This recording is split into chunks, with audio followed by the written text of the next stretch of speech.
segmen terakhir dan saya mau tahu nih Kak Erlinda ini kan sibuk banget nih kan semua. Oh ini pesanannya kita. Yang ini hijau kebun yang ini kopi susu pandan wangi.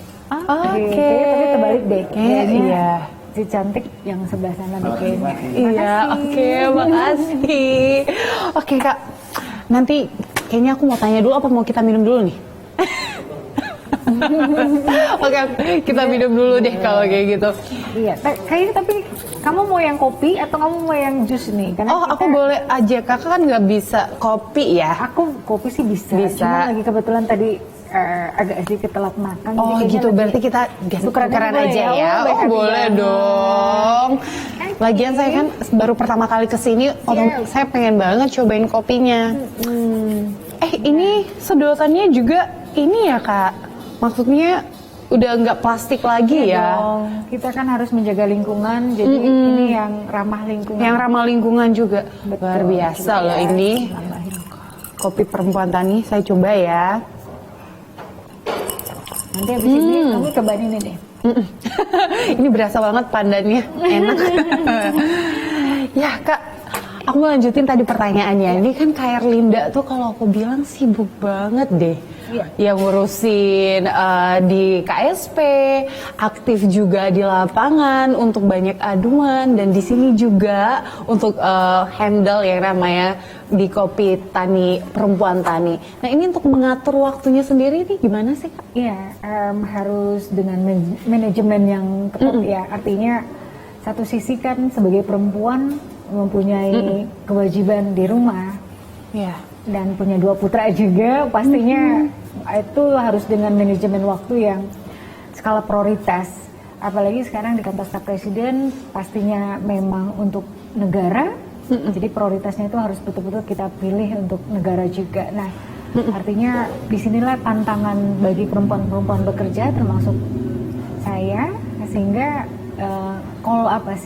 kolaborasi dengan teman kerja, kolaborasi dengan teman bisnis, kolaborasi dengan kita punya family ya, kita punya keluarga kecil tuh betul-betul dengan tidak hanya kolaborasi tapi juga dengan tadi respect the others gitu. Kita sama-sama mengerti dan kita sama-sama care, peduli sehingga semuanya bisa.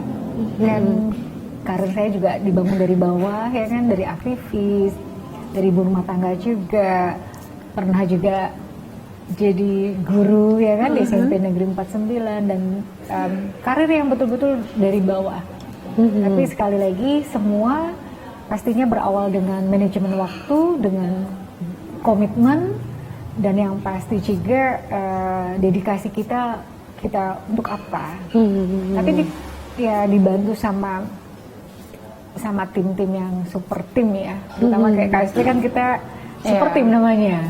Memang ini balik lagi bagaimana manajemen waktunya dan disiplin sepertinya ya Kak. Dan memahami partner keluarga, partner kerjaan kita, kolaborasi.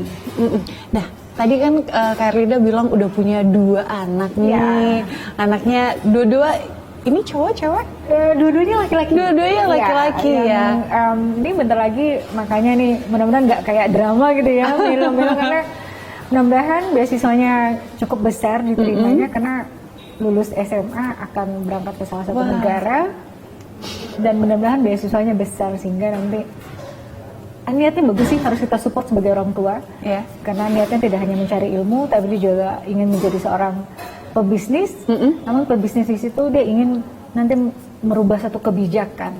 Jadi anakku nomor 1 itu benar-benar ingin maksudnya korupsi itu jelek banget, membunuh banyak manusia. Kata anakku kayak gitu. Jadi aku harus free financial dan harus menjadi tadi kebijakan itu bagian dari kebijakan yang harus didorong. Luar biasa ya, cita-citanya tuh mulia, bener-bener yang kayak mau membangun bangsa. Tapi awalnya dengan kata kunci pengasuhan positif. Jadi pengasuhan positif ini seperti apa nih Kak Erlinda? Dan makanya nggak banyak para orang tua yang memberikan pengasuhan tuh yang boleh dikatakan sesuai dengan usia tumbuh kembangnya, sesuai dengan minat bakatnya, dan terkadang kan mohon maaf gitu banyak orang tua yang kepada anaknya, kamu dengan telunjuk, padahal enggak. Setiap anak itu senangnya tuh dirangkul, setiap anak pastinya mereka ingin juga dihargai, mereka juga nggak mau dikekang, lagi kalau anak remaja. Nggak mau banget kan. Nah, anak milenial zaman sekarang gitu ya. Apalagi hati-hati kalau untuk sekarang ini betul-betul tantangan luar biasa karena anak kita baru lahir saja kan sudah bersinggungan ataupun sudah bersentuhan dengan teknologi informasi, ya kan? Dengan media sosial. Nah, kalau kita tidak bangun pengasuhan positif, artinya mendidik dengan cinta, terus kita menerima apa adanya anak kita. Terkadang kan ada banyak di keluarga-keluarga yang boleh dikatakan mereka mendapatkan ya anak berkebutuhan khusus. Nah itu kan harus dengan kita tidak boleh melihat mereka itu dengan hal yang buruk. Kita betul-betul cinta dan apa adanya. Nah itu yang tantangan buat para keluarga. Dan yang paling utama juga kita sebagai orang tua harus bisa mengevaluasi diri untuk anak remaja khususnya.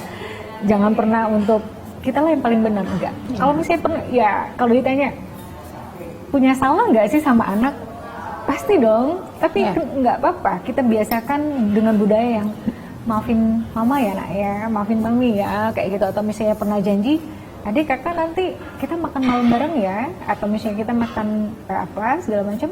Tapi tiba-tiba karena kerjaan kantor nggak bisa. Dan komunikasi dulu, ini gimana nih di kantor kayak apa gitu kan, kerjaan negara kayak gitu. Mereka pasti mendukung, tapi karena kita menghargai, oke, mami kemarin udah janji, ternyata nggak bisa dipenuhi, tapi sekarang sudah punya waktu, ya udah, sekarang kita bareng dan ya kasih hadiah-hadiah kecil yang pastinya mereka seneng, yang pasti mendukung untuk studinya juga. Kak Erlinda ini terakhir, kan ini kita programnya cerita wanita, mungkin ada yang disampaikan kepada para wanita-wanita Indonesia yang saat ini dari tadi sudah mendengar nih kisah inspiratif dari Kak Erlinda sendiri, apa nih Kak? Iya, yang pasti jadilah diri sendiri, dan yang berikutnya adalah jangan pernah takut untuk bermimpi. Selanjutnya juga yuk, kalau sudah yakin dengan apa yang menjadi passion kita dan mimpi kita bisa diraih, tidak perlu untuk give up pada saat terjadi tantangan yang berat begitu.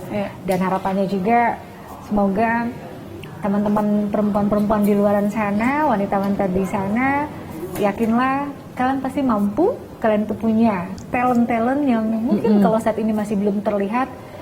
Kalian bisa dengan banyak cerita dari perempuan-perempuan yang pastinya di program ini dong ya kan. Bisa copy paste dan bisa belajar. Dan perempuan itu sosok yang sangat mulia. Jadilah perempuan-perempuan yang mulia dan anak-anak kita rangkul agar mereka menjadi tonggak estafet buat ke depan. Wah, luar biasa pemirsa. Jadi bagi perempuan jangan takut bermimpi, jadilah perempuan yang mulia, perempuan yang selalu mau berusaha. Kak Erlinda, staf Keputdeputian 2, Kantor Staf Presiden, terima kasih sudah berbagi banyak cerita loh hari ini. Seru banget ya program-programnya keren, pasti juga yang menjadi tamu dari program ini ya kan? Iya, tamu-tamunya seperti Kak Erlinda sangat menginspirasi ya pemirsa. Kalau gitu pemirsa, demikianlah perbincangan kami untuk hari ini. Saya Gesmi Sitanggang, pamit undur diri, sampai jumpa. Thank you ya Kak Erlinda. Erlinda. Buat kamu.